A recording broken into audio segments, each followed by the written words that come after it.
Final farewell in Washington, D.C. today for former President Jimmy Carter. A funeral service is going to be held later this morning after a week of tributes and mourners paying their respects at the Capitol Rotunda. Eyewitness News reporter Kemberly Richardson is in the newsroom with more. Good morning, Kim. Good morning, Charlene. President Biden declared today a national day of mourning ahead of the state funeral at the Washington National Cathedral. Biden will deliver the eulogy. This is what it looks like right now inside the Capitol Rotunda, where former President Jimmy Carter has been lying in state.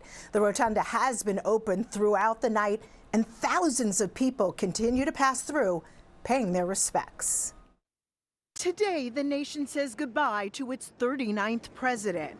President Carter was the first person I ever voted for. First time I was able to vote. Just so impressed with him, the way he carried himself and how he served our country. For 2 days, former President Jimmy Carter's casket sat draped under an American flag in the Capitol Rotunda, with a military honor guard standing alongside day and night. Hundreds of people stopped to pay their respects during the public visitation. Carter to come along with the level of integrity that he demonstrated in every area of his life. He was just what the country needed at the time. I think his legacy is really his time after his presidency, that he shows that he obviously reached the highest office in the land, but then went on to still fight for causes he believed in. Among the visitors, President-elect Trump and First Lady Melania Trump.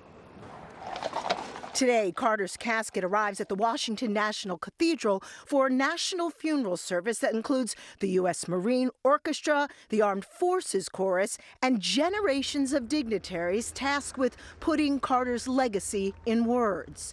The former president this afternoon travels home to Plains, Georgia one last time to be laid to rest next to his wife, Rosalind, married 77 years and together again for good. And the last National Day of Mourning happened in 2018 following the death of former President George H.W. Bush. While it's not an official federal holiday, there will be some closures. That includes the Postal Service. Mail will not be delivered today.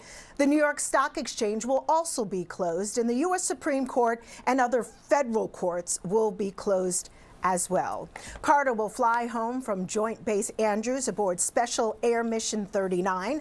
A hearse will then take his remains to a Baptist church in his hometown of Plains for a private funeral.